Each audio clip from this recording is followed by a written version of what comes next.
اور اپنے دل کی تیز دھڑکنوں کو دبانے کے لیے دونوں ہاتھوں کو اپنی چھاتی پر کس لیا۔ 15 منٹ اسی عالم میں گزر گئے۔ اب اس کے دل کی دھڑکن نارمل ہو گئی تھی اور آنکھوں میں خوف اور دہشت کے آثار بھی تقریباً ختم ہو گئے تھے۔ وہ اب خود کو بالکل محفوظ محسوس کر رہا تھا۔ ہلکے اندھیرے میں اب اس کی آنکھیں ہر چیز کو اچھی طرح دیکھ رہی تھی۔ اس کا سامان اسی ترتیب سے پڑا تھا جس طرح وہ چند روز پیچھے چھوڑ گیا تھا۔ البتہ اس کی غیر موجودگی میں کمرے کی صفائی نہیں ہوئی تھی، جس کی وجہ سے ہر چیز پر ہلکا ہلکا گرد و غبار پڑا تھا۔ اس نے لاشعوری طور پر ایک میلے سے کپڑے سے اپنے صوفے کے بازوؤں پر سے گرد و غبار صاف کی اور پھر سامنے میز پر رکھے ہوئے آئینے کو اٹھا کر صاف کیا اور پھر اس میں اپنا چہرہ دیکھا۔ گرد کی تہوں کے پیچھے ایک چہرہ نظر آیا جو تقریباً کسی بوڑھے اور کمزور شخص کا تھا۔ اس نے گھبرا کر رومال سے آئینے کی گرد کو صاف کیا۔ اس دفعہ اپنا چہرہ دیکھ کر اس کے منہ سے چیخ نکل گئی اور بولا، اف اللہ، یہ کون تھا؟ یہ تو میں ہرگز نہیں تھا۔ اس نے بڑبڑاتے ہوئے خود سے کہا کہ میں نہیں، اللہ پاک کی قسم، یہ میں نہیں ہو سکتا، یہ میں نہیں ہو سکتا۔ آئینے میں نظر آنے والی صورت ایک 70 سالہ بوڑھے کی تھی جس کے چہرے پر بے شمار جھریاں تھیں اور آنکھیں گہرائیوں میں دھسی ہوئی تھی۔ اس نے نفرت سے اپنا منہ دوسری طرف پھیر لیا۔ آئینے میں نظر آنے والی صورت کی طرف دیکھنے کی ہمت نہ کر سکا۔ پھر اس کی نظریں سامنے دیوار کی طرف اٹھ گئیں۔ ڈریسنگ ٹیبل پر لگے ہوئے قدادم آئینے میں اسے ایک سراپا نظر آیا۔ وہ ہرگز ایک زندہ انسان کا سراپا نہیں تھا، وہ ایک چلتی پھرتی لاش کا عکس تھا جو آئینے میں نظر آ رہا تھا۔ عکس کو دیکھ کر اس نے نظر نہیں پھیری بلکہ وہ بغور اسے دیکھنے لگا۔ ایک فلم کی طرح اس کے ذہن میں گزرے ہوئے واقعات ابھرنے لگے۔ آئینے کے اندر وہ چلتی پھرتی لاش دھندلا گئی اور پھر اس میں سے خوبصورت، وجیح اور صحت مند شخصیت ابھری۔ یہ ڈاکٹر اظہار تھا۔ آج سے 3 ماہ قبل ڈاکٹر اظہار اس شہر میں آیا تھا اور ایک پرسکون سی جگہ پر اس نے اپنا کلینک کھولا تھا۔ رہائش کے لیے اس نے نصیب ہوٹل کو چنا تھا کیونکہ وہ شہر سے ہٹ کر الگ تھلگ ایک طرف واقع تھا۔ وہ شروع سے ہی ہنگاموں اور شور شرابے سے گھبراتا تھا، اس لیے اس نے اپنا کلینک اور رہائش شہر کے ہنگاموں سے دور ہی رکھی تھی۔ دراصل اس نے اپنی پریکٹس اسی شہر میں تجرباتی طور پر شروع کی تھی۔ اس کا اندازہ تھا کہ اس کی پریکٹس چل نکلی تو کوئی خوبصورت سا بنگلہ خرید کر وہاں قیام پذیر ہو جائے گا، ورنہ کسی دوسرے شہر میں قسمت آزمائی کرے گا۔ ویسے بھی اس کا پیشہ اس قدر معزز تھا کہ اسے ہر مقام پر کامیابی نصیب ہو سکتی تھی، لیکن اس شہر میں اس کے لیے جو جاذبیت تھی وہ یہ تھی کہ پورے شہر میں اس جیسا ڈاکٹر نہ تھا جس کے پاس MD کی اعلیٰ ڈگری نہ ہو۔ اسے یقین تھا کہ وہ دیگر تمام ڈاکٹروں کے مقابلے میں وہ زیادہ کامیاب رہے گا۔ امید کے مطابق اسے بے حد کامیابی ملی۔ صرف 1 ماہ کے بعد ہی اس کا کلینک مریضوں سے بھر گیا۔ صبح سے شام تک اسے ایک لمحے کے لیے بھی فرصت نہیں ملتی تھی، لیکن حیرت کی بات یہ تھی کہ اس کے مریضوں میں اکثریت عورتوں کی تھی۔ اس کی وجہ غالباً یہ تھی کہ ڈاکٹر اظہار کی شخصیت میں نوجوان اور خوبصورت عورتوں کے لیے کشش تھی۔ کئی دوشیزائیں محض بیماری کا بہانہ بنا کر اس کے کلینک میں بلا ناغہ آتی تھی، لیکن ڈاکٹر اظہار نے اپنی جاذب نظر شخصیت سے کبھی کوئی غلط مقصد حاصل کرنے کی کوشش نہیں کی، کیونکہ وہ اچھی طرح جانتا تھا کہ ڈاکٹری جیسے معزز پیشے میں ایک معمولی سی بدنامی کس قدر نقصان دہ ثابت ہوتی ہے۔ اعتماد ہی اس پیشے کی کامیابی کی ضمانت تھا۔ 2 ماہ کی شاندار کامیابی کے بعد اس نے ہمیشہ کے لیے وہیں رہنے کا فیصلہ کر لیا اور چند ایک پراپرٹی ڈیلروں سے اس نے کوئی پرسکون اور خوبصورت بنگلہ اپنے لیے تلاش کرنے کے لیے کہا۔ یہ محض اتفاق تھا کہ اپنی بے پناہ مصروفیت کے باعث وہ ابھی تک پراپرٹی ڈیلروں کے تلاش کیے ہوئے بنگلوں میں سے ابھی تک کوئی بھی نہ دیکھ سکا تھا۔ اپنے کلینک سے فارغ ہو کر وہ تھکاوٹ سے چور اپنے ہوٹل کے کمرے میں پہنچ کر جب اپنے نرم اور آرام دہ بستر پر لیٹتا تو اسے بالکل گھر کا سا سکون حاصل ہوتا۔ اب اس کی عمر 35 سال سے تجاوز کر رہی تھی اور وہ ابھی تک کنوارا تھا۔ شادی کے نام سے اسے چڑنا تھی، البتہ ابھی تک اس کی نظروں میں کوئی لڑکی جچی ہی نہ تھی جو اس کی رفیق حیات بننے کی وہ تمام صلاحیتیں رکھتی ہو جو وہ چاہتا تھا۔ اس شہر کی حسین و جمیل اور دولت مند گھرانوں کی لڑکیاں اسے اپنانے کے لیے آمادہ تھی، لیکن وہ ہر لڑکی کو نظر انداز کر جاتا۔ ویسے بھی وہ اکثر سوچتا تھا کہ شادی کے بغیر آزادی میں بھی اپنا لطف ہے، ایک آزاد اور بے پرواہ پرندے کی مانند جس طرف چاہے پرواز کر سکتا ہے، کوئی پوچھنے والا نہیں۔ پھر ایک دن عجیب اتفاق ہوا کہ وہ رات گئے اپنے مریضوں سے فارغ ہو کر اٹھنے ہی والا تھا کہ ایک خاتون سفید چادر میں لپٹی لپٹائی نہایت تیزی کے ساتھ اس کے کلینک میں داخل ہوئی۔ اس کا سارا جسم چادر میں چھپا ہوا تھا، صرف 2 آنکھیں اس سے باہر تھیں۔ اس نے آتے ہی نہایت التجا بھری آواز میں کہا، خدا کے لیے ڈاکٹر صاحب جلدی چلیے، میری مالکن موت و حیات کی کشمکش میں مبتلا ہے۔ ڈاکٹر اظہار نے جواب دیا کہ میں تو کلینک بند کر رہا ہوں۔ عورت نے کہا، آپ نہ گئے تو میری مالکن یقیناً مر جائے گی، خدا کے لیے ڈاکٹر صاحب۔ ڈاکٹر اظہار نے اس سے ذرا سختی سے کہا، میں آپ سے کہہ چکا ہوں محترمہ کہ اب میں بالکل تھک چکا ہوں، اس لیے کہیں نہیں جا سکتا۔ اس خاتون نے کہا کہ آپ کیسے ڈاکٹر ہیں؟ کہ آپ کو کسی کی زندگی کا کوئی احساس نہیں؟ پھر تھوڑی دیر کے بعد بولی، آپ فکر نہ کریں، آپ کو معقول فیس دی جائے گی اور پھر زیادہ دور بھی نہیں جانا۔ ڈاکٹر اظہار نے جواب دیا کہ آخر اس شہر میں اور بھی تو بہت سے ڈاکٹر ہیں، ان میں سے کسی کو لے جائیں۔ اپنے اصول کے خلاف ڈاکٹر اظہار کیوں اتنی بے رخی اختیار کر رہا تھا؟ اسے اس خاتون سے نہ جانے کیوں الجھن سی ہو رہی تھی۔ وہ ابھی کچھ اور کہنا ہی چاہتا تھا کہ وہ خاتون فوراً اس کے قدموں کی طرف جھکتے ہوئے بولی کہ میں آپ کے پاؤں پڑتی ہوں، میری مالکن کو بچا لیجیے، انہوں نے خاص طور پر صرف آپ ہی کو یاد فرمایا ہے۔ اس خاتون کی اس حرکت سے ڈاکٹر اظہار نے بڑی شرمندگی محسوس کی۔ ایک ڈاکٹر کی حیثیت سے کسی خاتون کے ساتھ سخت رویہ ہرگز اختیار نہیں کرنا چاہیے تھا، اور پھر اس کا پیشہ ہی ایسا تھا کہ رات کے کسی بھی حصے میں کسی بھی مریض کو دیکھنے کے لیے اسے بلایا جا سکتا تھا۔ اچھا ٹھہریے، میں چلتا ہوں، یہ کہہ کر ڈاکٹر اظہار نے اپنے ملازم کو دوائیوں کا بیگ تیار کرنے کا حکم دیا، اور خود اس نے اپنا سفید گاؤن پہن لیا جو تھوڑی دیر پہلے اس نے اتار کر کرسی کی پشت پر ٹکا دیا تھا۔ ملازم نے بیگ لا کر اسے دیا تو وہ سفید چادر میں لپٹی ہوئی خاتون کے پیچھے تیز تیز قدم اٹھاتا ہوا چل پڑا۔ کلینک کے دروازے کے پاس 2 سفید گھوڑوں والی ایک بگھی تیار کھڑی تھی۔ بگھی کی سیٹیں، پردے اور چھت سبھی سفید کپڑے کے تھے، اور اگلی سیٹ پر بیٹھا ہوا کوچوان بھی سفید وردی میں ملبوس تھا۔ ڈاکٹر اظہار سیٹ پر بیٹھ گیا اور سفید پوش خاتون اس کے سامنے والی سیٹ پر بیٹھ گئی۔ ان کے بیٹھتے ہی کوچوان نے اپنا چابک ہوا میں لہرایا اور گھوڑے ہوا سے باتیں کرنے لگے۔ شہر سے باہر نکل کر ڈاکٹر اظہار نے محسوس کیا کہ بگھی کی رفتار انتہائی تیز ہے اور وہ غالباً ہوا میں تیر رہی ہے۔ خاتون بالکل خاموش بیٹھی ہوئی تھی۔ بگھی کے اندر ایک عجیب ناگوار سا سکوت طاری تھا۔ ڈاکٹر اظہار خود کو بادلوں میں اڑتا ہوا محسوس کر رہا تھا۔ چند لمحوں کے بعد اچانک بگھی ایک جھٹکے کے ساتھ رکی۔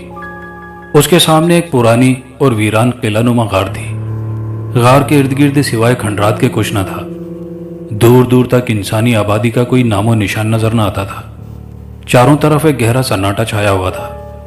ڈاکٹر اظہار کو اپنے جسم کے اندر خوف کی ایک سرد لہر دوڑتی ہوئی محسوس ہوئی۔ اس نے سوچا کہ اتنے ویرانے اور ایسے کھنڈرات میں کوئی کیسے رہ سکتا ہے۔ وہ انہی خیالوں میں گم تھا کہ خاتون بگھی سے اتری اور ڈاکٹر اظہار کو اپنے پیچھے آنے کا اشارہ کیا۔ وہ ایک انجانی کشش کے زیر اثر خاتون کے پیچھے چلنے لگا۔ کئی ایک ٹوٹے ہوئے برآمدوں کو عبور کر کے وہ سیڑھیاں چڑھتے گئے۔ اوپر پہنچ کر خاتون نے کمرے کا دروازہ کھولا۔ یہ ایک وسیع و عریض حال نما کمرہ تھا۔ ڈاکٹر اظہار کی آنکھیں کھلی کی کھلی رہ گئیں۔ حال نما کمرہ انتہائی قیمتی سامان سے آراستہ تھا۔ دیواروں پر بڑی بڑی تصاویر، ایک طرف لمبی سی کھانے والی میز جس کے گرد سنہری رنگ کی قیمتی کرسیاں لگی ہوئی تھیں۔ حال کے وسط میں قیمتی قالین بچھا ہوا تھا۔ چھت کے ساتھ بڑے بڑے فانوس لٹک رہے تھے جن میں شمع روشن تھی۔ ایسے کھنڈرات میں اتنا خوبصورت کمرہ دیکھ کر کچھ حیرت ہوئی۔ اس کی محویت کا عالم اس وقت ٹوٹا جب اس کے کانوں سے اس سفید پوش خاتون کی آواز ٹکرائی، میری مالکن اپنے سونے والے کمرے میں آپ کی منتظر ہیں۔ اور پھر میں فوراً خاتون کے اشارے سے کمرے میں داخل ہو گیا۔ ایک کشادہ اور انتہائی خوبصورت مسہری پر ایک عورت دراز تھی۔ اس کا پورا جسم ایک سفید چادر سے ڈھکا ہوا تھا۔ وہ اس کے قریب جا کھڑا ہوا۔ کمرے میں مکمل خاموشی تھی، جس میں ڈاکٹر اظہار کو اپنے دل کی دھڑکن صاف سنائی دے رہی تھی۔ آ گئے آپ ڈاکٹر صاحب؟ چادر سے ایک لرزتی آواز سنائی دی۔ آپ نے آ کر بہت اچھا کیا، آپ نہ آتے تو میں مر گئی ہوتی۔ پھر ایک ہاتھ چادر سے باہر نکلا۔ وہ انتہائی بھدا اور مکروہ ہاتھ تھا۔ سیاہ رنگ جلد پر بے شمار جھریاں پڑی ہوئی تھی۔ وہ ہرگز جاندار انسان کا ہاتھ نہیں تھا۔ وہ تو شاید کسی ایسے انسان کا ہاتھ تھا جو عرصہ پہلے مر چکا ہو۔ ڈاکٹر اظہار خوفزدہ ہو کر 2 قدم پیچھے ہٹ گیا۔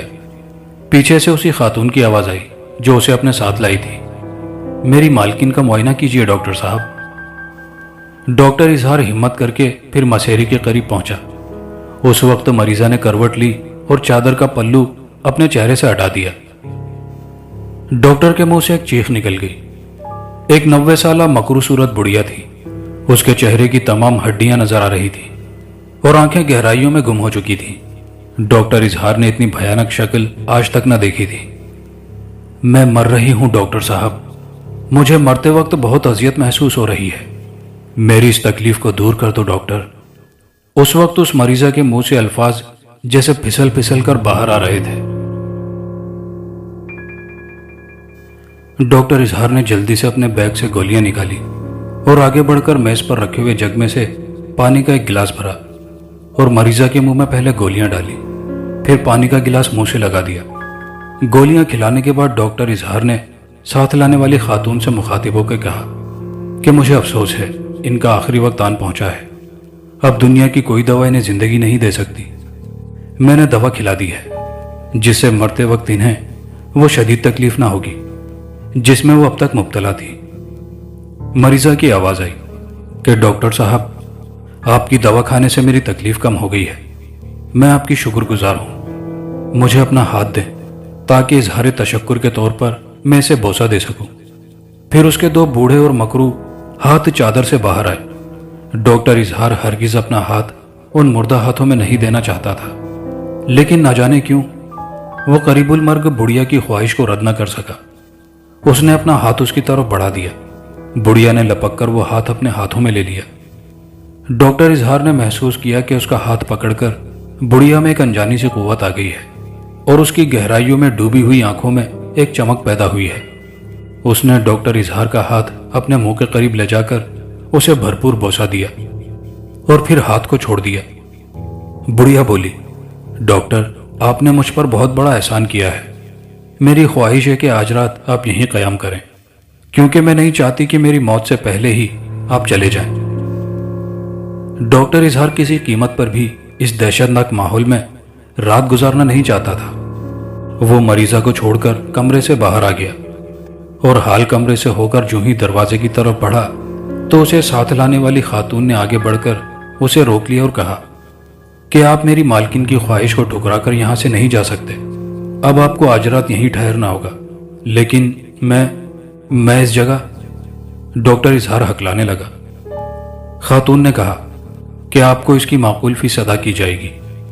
یہ کہہ کر اس نے مٹھی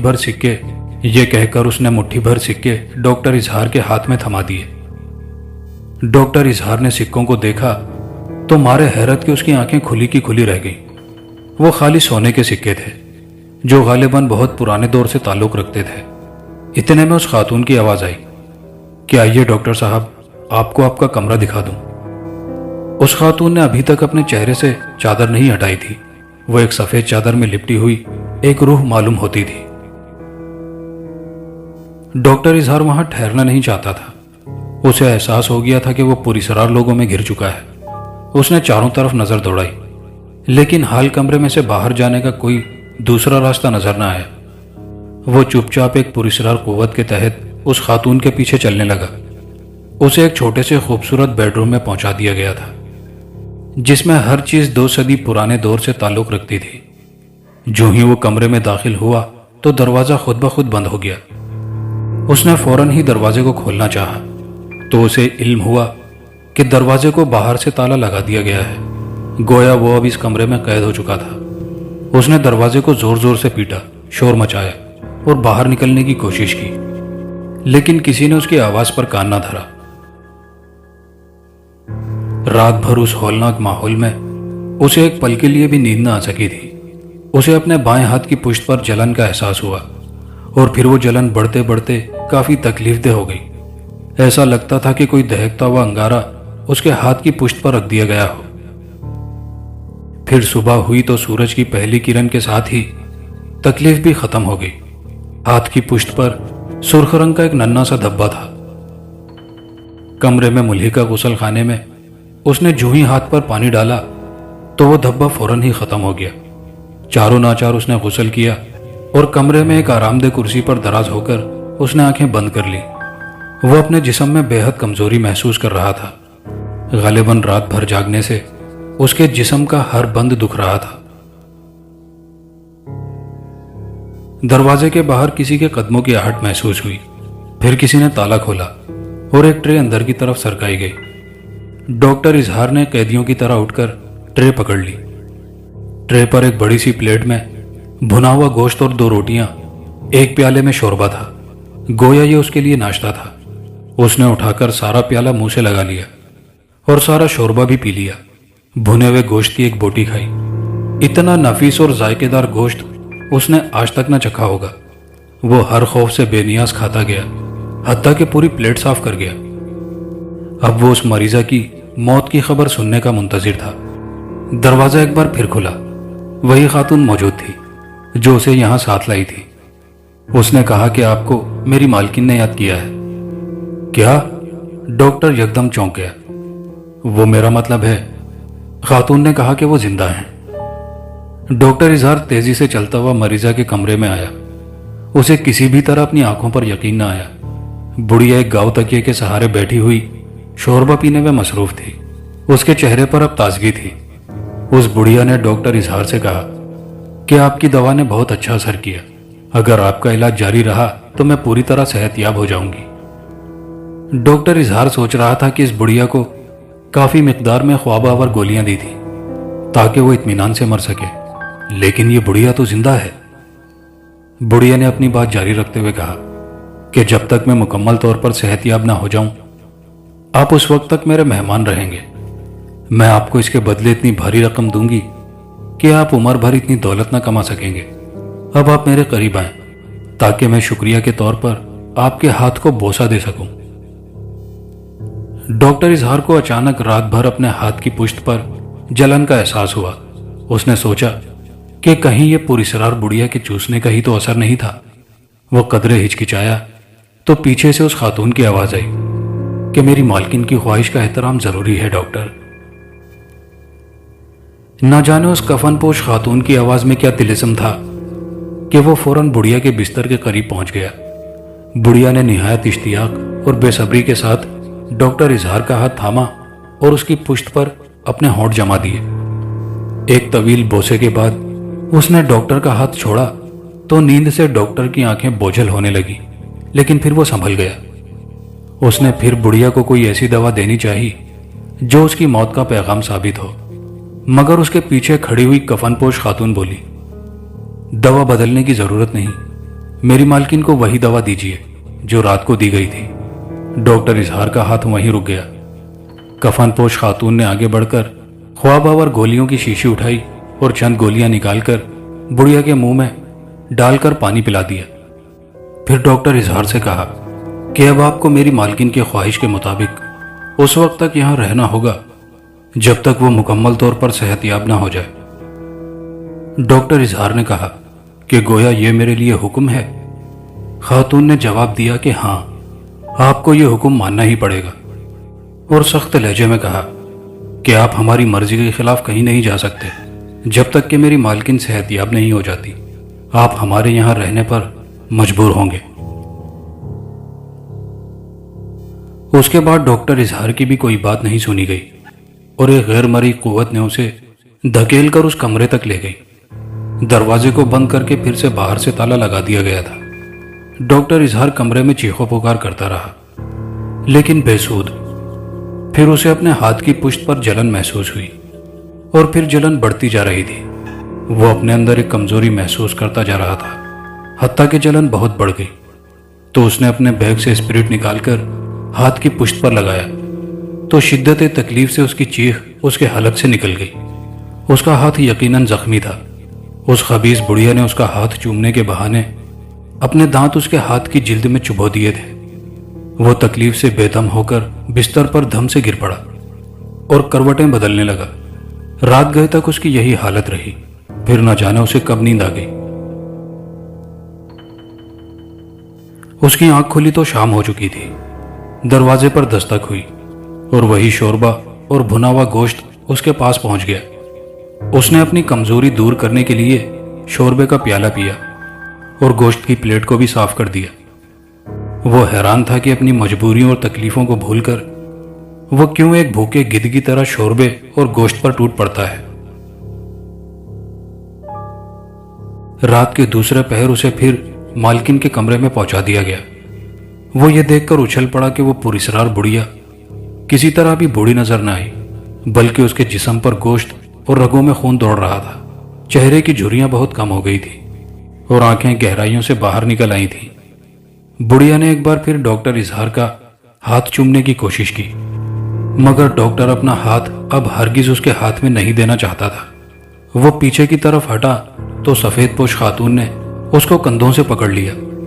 اس نے محسوس کیا کہ خاتون کے دونوں ہاتھ دھکیلتے ہوئے بڑھیا کے ہاتھوں کے قریب سے آئے اور بڑھیا نے اپنے ہونٹ بڑی بے صبری کے ساتھ ڈاکٹر کے ہاتھ کی پشت پر جما دیے۔ ہونٹوں کے مس ہوتے ہی ڈاکٹر پر ایک غشی سی طاری ہو گئی اور اس نے محسوس کیا کہ اس کے جسم کا خون کسی دوسرے جسم میں منتقل ہو رہا ہے۔ اس پر بے ہوشی طاری ہو گئی اور وہ لڑکھڑا کر وہیں گر پڑا۔ پھر ہر رات یہی عمل دہرایا جانے لگا۔ اس کھیل میں فرق یہ تھا کہ ڈاکٹر اظہار کو بڑھیا کے کمرے میں جانے کی زحمت نہیں دی جاتی تھی، بلکہ رات کو سونے سے پہلے شوربے کے پیالے میں بے ہوشی کی دوا سے پلا دی جاتی اور رات کے درمیانی حصے میں وہ بدرو بڑھیا اس کے کمرے میں آ کر اس کی ہاتھ کی پشت کا ایک طویل بوسہ لے جاتی۔ صبح جب ڈاکٹر اظہار اٹھتا تو اسے اپنے ہاتھوں کی پشت پر جلن محسوس ہوتی اور ایک سرخ رنگ کا چھوٹا سا دھبا اسے اپنے ہاتھ پر نظر آتا۔ وہ ہر صبح اپنے اندر پہلے کی نسبت زیادہ کمزوری محسوس کرتا اور پھر ایک روز اس نے اپنا دوائیوں کا بیگ کھولا تو ایک چھوٹا سا آئینہ نکالا۔ اس نے اس آئینے میں اپنی شکل دیکھی تو ایک فلک شگاف چیخ اس کے منہ سے نکل کر کمرے میں گونج گئی۔ وہ خود کو پہچان نہ سکا۔ وہ کسی بھی طرح 80-90 سال سے کم عمر کا نہ لگتا تھا۔ چہرے پر بے شمار جھریاں، آنکھیں اندر کو دھسی ہوئی، رخساروں کی ہڈیاں باہر کو نکلی ہوئی تھی اور گڑے پڑے ہوئے۔ اسے اپنی ہی صورت سے خوف آنے لگا اور پوری قوت سے چلایا کہ مجھے جانے دو۔ اچانک دروازہ کھلا۔ ایک نہایت حسین و جمیل دوشیزہ اس کے سامنے کھڑی تھی۔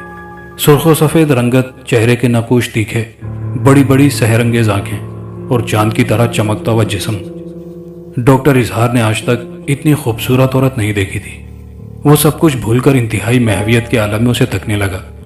اس دوشیزہ نے ڈاکٹر اظہار سے دلربائی سے کہا کہ مجھے چھوڑ کر کہاں جاؤ گے؟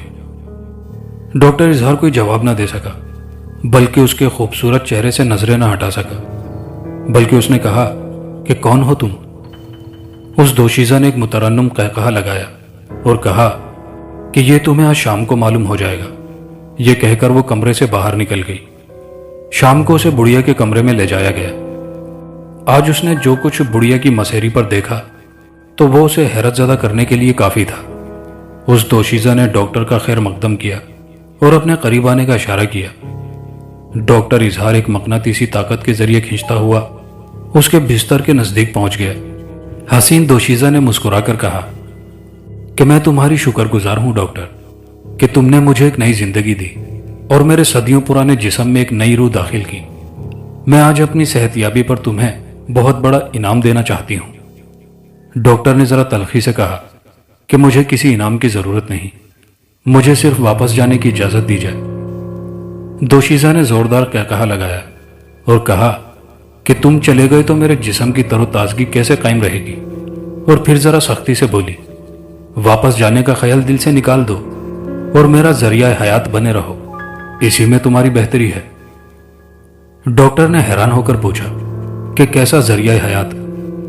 دوشیزہ نے کہا کہ غور سے سنو، میں آج کی عورت نہیں بلکہ صدیوں پہلے کے زمانے سے تعلق رکھتی ہوں۔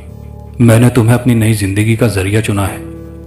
میں نے اپنے جسم کے لیے حسن، جوانی اور یہ تر و تازگی تمہارے جسم سے حاصل کی ہے۔ جب تک تمہارے جسم میں روح اور خون کا ایک قطرہ بھی باقی ہے، میں تمہیں چھوڑ نہیں سکتی۔ تمہارے جسم کی پوری زندگی میں اپنے اندر منتقل کر لوں گی، اور پھر میں کم از کم 1 صدی جوان رہوں گی۔ تم چلے گئے تو میں یہ خوراک کہاں سے حاصل کروں گی؟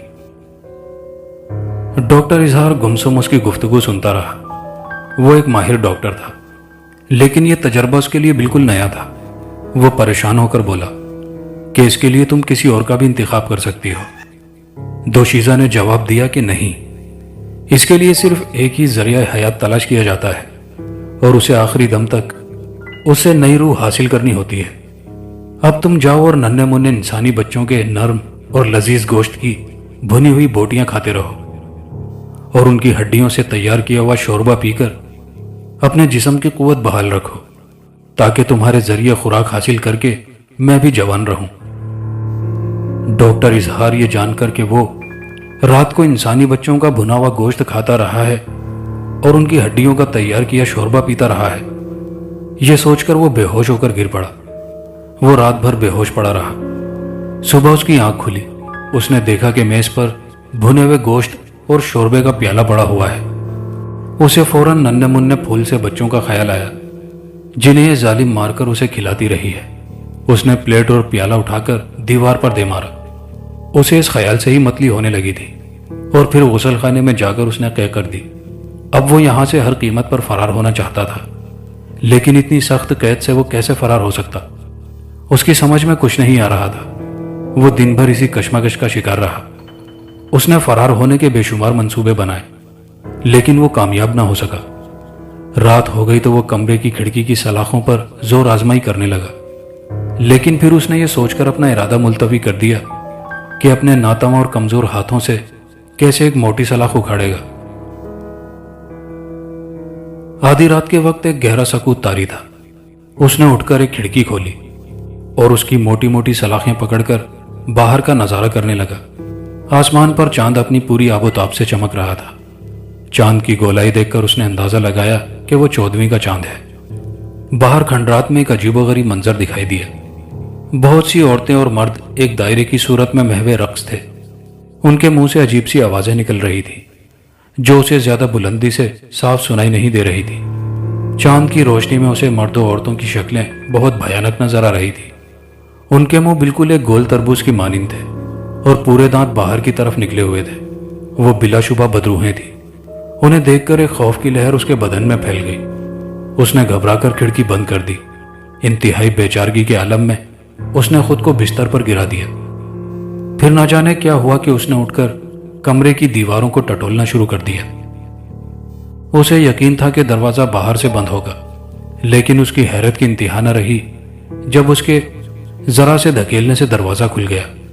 غالباً اس کی کمزوری کے باعث کسی نے دروازے کو پھر سے تالا لگانے کی پرواہ نہیں کی تھی۔ اس نے ایک لمحہ ضائع کیے بغیر اپنا بیگ اٹھایا اور کمرے سے باہر نکل گیا۔ انتہائی کمزوری کے باعث اس کی کمزور ٹانگیں لرز رہی تھی، لیکن اس کے مضبوط ارادے کی وجہ سے اس میں ایک نئی قوت آ گئی تھی۔ وہ دبے پاؤں چلتا ہوا ہال کمرے تک پہنچا۔ وہ حیران تھا کہ سب کے سب کہاں غائب ہو گئے۔ ہال کمرے سے گزر کر جو ہی اس نے دروازے کی طرف قدم بڑھائے تو اسے آواز آئی کہ اپنے کمرے میں واپس چلے جاؤ، تم یہاں سے فرار نہیں ہو سکتے۔ ڈاکٹر اظہار کے پاؤں وہیں جم گئے۔ یہ آواز ایک کرسی سے آئی تھی جس پر کوئی بیٹھا ہوا تھا۔ اس کی پشت ڈاکٹر کی طرف تھی۔ وہ کرسی کے قریب جانے لگا تو اسے آواز آئی، میرے قریب نہ آنا، کیونکہ تم میرا یہ روپ نہیں دیکھ سکتے۔ ڈاکٹر نے آواز کو پہچان لیا۔ یہ آواز اسی پراسرار خبیث بڑھیا کی تھی جس نے حسین و جمیل دوشیزہ کا روپ اختیار کیا تھا۔ ڈاکٹر اظہار نے ہمت کر کے کہا کہ میں نے تمہیں ہر روپ میں دیکھ لیا ہے، میرے لیے اب تمہارا کوئی نیا روپ نہیں ہے۔ بڑھیا نے جواب دیا، تو پھر مجھے دیکھو۔ یہ کہہ کر وہ یکدم سی اٹھی اور اپنا چہرہ ڈاکٹر کی طرف کر دیا۔ ڈاکٹر کے منہ سے اچانک ایک دل خراش سی چیخ نکلی اور وہ خوفزدہ ہو کر لہراتا ہوا دیوار سے جا لگا۔ اس حسین و جمیل دوشیزہ کا چہرہ تبدیل ہو کر ایک بے حد خوفناک شکل اختیار کر گیا تھا۔ اس کا چہرہ ایک بڑے فٹ بال کی طرح بن گیا تھا، جو شاید کسی پتھر کا بنا ہو۔ اس کے دانت اس کے جبڑے سے باہر نکلے ہوئے تھے اور آنکھیں سرخ انگاروں کی طرح دہک رہی تھی۔ وہ کہہ رہی تھی کہ ہر 14ویں کی رات مجھے اصلی حالت میں آنا پڑتا ہے، صرف ایک رات کے لیے۔ یہ ہمارا صدیوں پرانا روپ ہے، اور آج کی رات ہماری صدیوں پرانی روحیں ایک بار پھر ہمارے جسم میں واپس آ گئی ہیں۔ کل کا سورج ہمیں پھر وہی جوانی اور خوبصورتی بخشے گا جو ہم تم جیسے انسانوں سے حاصل کرتے ہیں۔ وہ کرسی سے اٹھ کر ڈاکٹر اظہار کی طرف بڑھی تو ڈاکٹر نے دیکھا کہ اس کی ٹانگیں لڑکھڑا رہی ہیں، جیسے وہ ٹانگیں گوشت پوشت کی نہیں بلکہ گارے اور مٹی کی بنی ہیں۔ ڈاکٹر نے موقع سے بھرپور فائدہ اٹھاتے ہوئے ایک کرسی اس کے سر پر دے ماری۔ بدرو بڑھیا لڑکھڑا کر نیچے گر پڑی اور ایک بھیانک چیخ اس نے نکالی جو سارے حال میں گونج گئی۔ ڈاکٹر اظہار نے وقت ضائع کیے بغیر حال کمرے کا دروازہ کھولا اور سیڑھیوں کو پھلانگتا ہوا نیچے کھنڈرات پر پہنچا۔ اسے پکڑ لو، اسے پکڑ لو، یہ میرا ذریعہ حیات ہے، جانے نہ پائے۔ بدرو بڑھیا اوپر کھڑی چلا رہی تھی، چیخ رہی تھی۔ ڈاکٹر کھنڈرات کے اوپر سے پھلانگتا ہوا باہر صحن میں آ نکلا، جہاں مرد عورتیں محو رقص تھے۔ وہ سب کے سب اس کے پیچھے بھاگے۔ اس نے دیکھا کہ وہ سب بھی اسی شکل کے تھے جیسے وہ اوپر بدرو بڑھیا کو چھوڑ کر آیا تھا۔ وہ ان کے آگے بھاگ رہا تھا اور وہ سب اس کے تعاقب میں تھے۔ آخر وہ اس قطع نما غار سے باہر نکل آیا۔ باہر نکل کر اس نے بہت تیز بھاگنا شروع کر دیا۔ جانے کہاں سے اس کی کمزور ٹانگوں میں اتنی قوت آ گئی تھی کہ وہ مسلسل 2 گھنٹے تک بھاگتا رہا اور آخر اپنے ہوٹل کی سیڑھیوں کے قریب آ کر گر پڑا۔ کوئی اس کے کمرے کے دروازے پر دستک دے رہا تھا۔ وہ یکدم چونک پڑا۔ اس نے دروازے کی طرف دیکھا تو دستک دینے کی آواز پھر آئی۔ کسی نے اس کا نام لے کر اسے پکارا۔ ڈاکٹر اظہار نے اس آواز کو پہچان لیا۔ یہ ہوٹل کے مینیجر شوکت کی آواز تھی۔ اس نے اٹھ کر دروازہ کھولا تو سامنے ہوٹل کا مینیجر کھڑا تھا۔ مینیجر نے کہا کہ میں بڑی دیر سے دروازے پر دستک دے رہا تھا، آپ شاید آرام فرما رہے تھے۔ البتہ میں نے ڈاکٹر صاحب کو فون کر دیا تھا، وہ تشریف لے آئے ہیں۔ ڈاکٹر اظہار نے کہا کہ ٹھیک ہے، انہیں اندر بلا لو۔ مینیجر شوکت پیچھے مڑا اور بولا، تشریف لے آئیے ڈاکٹر صاحب۔ اور ایک ڈاکٹر جس نے اوور کوٹ پہنا ہوا تھا، سر پر ہیٹ رکھے اور ہاتھوں میں دوائیوں کا بیگ اٹھائے اندر داخل ہوا۔ اس کے اوور کوٹ کے کالر کھڑے ہوئے تھے جس سے اس کا آدھا چہرہ چھپا ہوا تھا۔ دوائیوں کا بیگ میز پر رکھ کر اس نے ہیٹ کو ذرا اوپر اٹھایا اور ڈاکٹر اظہار کی طرف دیکھا۔ اس کی شکل دیکھتے ہی ڈاکٹر کے منہ سے ایک دلخراش چیخ نکلی اور پھر وہ دھم سے بستر پر گرتے ہوئے چلایا کہ نہیں، یہ ڈاکٹر نہیں ہے، یہ تو وہی خبیث بڑھیا ہے، مجھے اس سے بچاؤ، خدا کے لیے مجھے اس سے بچاؤ۔ آنے والے ڈاکٹر نے کہا کہ پاگل پن کا دورہ پڑا ہے، ان کا علاج میں انہیں اپنے کلینک میں لے جا کر سکتا ہوں کیونکہ ان کا ذہن کسی وجہ سے مفلوج ہو چکا ہے۔ ڈاکٹر اظہار نے کہا، نہیں نہیں، میں شخص کے ہمراہ ہرگز نہ جاؤں گا، یہ وہی خبیث بڑھیا ہے۔ اس پر آنے والے ڈاکٹر نے کہا، میں گاڑی ساتھ لایا ہوں، بہتر ہے کہ مریض کو اس میں ڈال دیا جائے تاکہ انہیں میں اپنے کلینک لے جاؤں۔ مینیجر نے فوراً چند ویٹروں کو بلایا جنہوں نے ڈاکٹر اظہار کے ہاتھ پاؤں باندھ کر گاڑی میں ڈال دیا اور ایک جھٹکے کے ساتھ گاڑی وہاں سے روانہ ہو گئی۔ ڈاکٹر اظہار کی چیخو پکار دیر تک فضا میں گونجتی رہی۔ پاگل پن کا واقعہ بہت شدید تھا، مینیجر شوکت نے ہاتھ ملتے ہوئے کہا، لیکن وہ بھی آ کر اپنے دفتر میں بیٹھا ہوا تھا کہ کسی نے دفتر کے دروازے پر دستک دی۔ مینیجر نے آنے والے کو اندر بلا لیا۔ آنے والے نے پوچھا کہ آپ میں سے ہوٹل کا مینیجر کون ہے؟ مینیجر شوکت نے نظر اٹھا کر دیکھا، اس کے سامنے دوائیوں کا بیگ تھامے ایک شخص کھڑا تھا۔ مینیجر شوکت نے جواب دیا کہ جی ہاں، میں ہی ہوٹل کا مینیجر ہوں، فرمائیے۔ آنے والے شخص نے جواب دیا کہ آپ نے تھوڑی دیر پہلے ایک بے حد ضروری مریض کے لیے مجھے فون کیا تھا۔ مینیجر شوکت نے جواب دیا کہ ہاں، میں نے ہی آپ کو فون کیا تھا۔ آنے والا شخص بولا کہ میرا نام ڈاکٹر محمود ہے، آپ کا فون ملتے ہی میں فوراً ہی چلا آیا، کہاں ہے مریض؟ مینیجر شوکت کا منہ حیرت سے کھلے کا کھلا رہ گیا اور وہ بولا کہ اگر آپ ڈاکٹر محمود ہیں تو پھر وہ کون تھا؟ مینیجر شوکت کے چہرے پر پسینے کے قطرے نمودار ہو گئے اور پھر اس کا جسم پسینے سے تر ہو گیا۔ اسے بہت دور سے ڈاکٹر کی کربناک موت کی چیخیں سنائی دے رہی تھی مگر وہ بے بس تھا، کچھ نہ کر سکتا تھا۔ کہانی اچھی لگی ہو تو ویڈیو کو دوستوں کے ساتھ ضرور لائک شیئر کیجیے گا، کمنٹ باکس میں اپنی قیمتی رائے کا اظہار کیجیے گا، اور چینل پر نئے آنے والے دوستوں سے گزارش ہے کہ چینل کو لازمی سبسکرائب کر لیجیے۔ شکریہ۔